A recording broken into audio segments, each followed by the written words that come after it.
This is George. He is a lecturer at the University of Adelaide. He needs to teach his students about lung cancer. The first lecture is on the lungs and the respiratory system. The lungs play a big role in the human's respiratory system. They supply the body with oxygen and dispose it of carbon dioxide. The respiratory system includes the nose, nasal cavity, pharynx, larynx, trachea and lungs. The structure of the trachea and their bronchi forms an upside-down tree. The right lung consists of 3 lobes and the left consists of 2. The trachea divides into 2 bronchi which enter the lungs. The main bronchi subdivide into lobar bronchi, each supplying 1 lung. The bronchioles further subdivide into alveoli, balloon-like sacs, where the transfer of oxygen and carbon dioxide between the air and the bloodstream occurs. The lungs are situated in the chest and are surrounded by the ribs and the diaphragm. The lungs are covered by the pleura, which line the inside wall of the chest cavity. This creates a sac called the pleural cavity, containing a small amount of fluid to protect the lungs during expansion. This week's tutorials are about the different types of lung cancer and the causes and treatments of small cell lung cancer. Lung cancer is defined by the abnormal cells in the lung that grow in an uncontrolled way. Often the cancer in the lung spreads to other different parts of the body before it can be detected. It is estimated that in 2017 there will be 12,434 new cases of lung cancer. There are 2 types of lung cancer, small cell and non-small cell. Non-small cell lung cancer is the most common form, where the cancer grows and spreads slowly.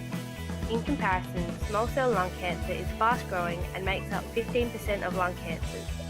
It usually begins in the bronchi of the lungs and quickly spreads throughout the rest of the system.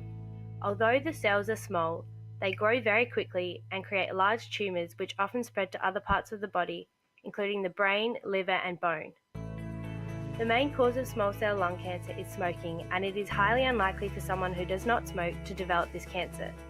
Small cell lung cancer typically affects men over the age of 70 who have been or are currently heavy smokers. Symptoms include bloody phlegm, coughing, weight loss, chest pain and tiredness. There are different treatment options for small cell lung cancer, including surgery, radiation, chemotherapy and immunotherapy. The treatment depends on the stage and severity of the cancer in the specific patient. When the cancer is detected at an early stage and is isolated to 1 lung, a surgery called a lobectomy may be performed. Radiation therapy involves concentrating high-energy X-rays to a specific area of the body to target and kill the rapidly dividing cancer cells.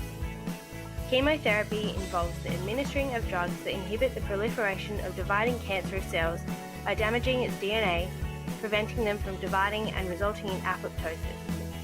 Chemotherapy, accompanied with radiation therapy, is the most common treatment option for small cell lung cancer, with an 18 to 24% month median survival and a 50% 2-year survival rate. Recently, a new treatment has been developed that acts to enhance the patient's immune response that is tricked by cancer cells, called immunotherapy. This treatment is most effective in patients with advanced stages of non-small cell lung cancer, but is currently undergoing clinical trials to apply this treatment to small cell lung cancer. In some cases, cancer cells evade the attacks of the immune system by stepping on an immune cell's brake, called a checkpoint, preventing it from doing its job.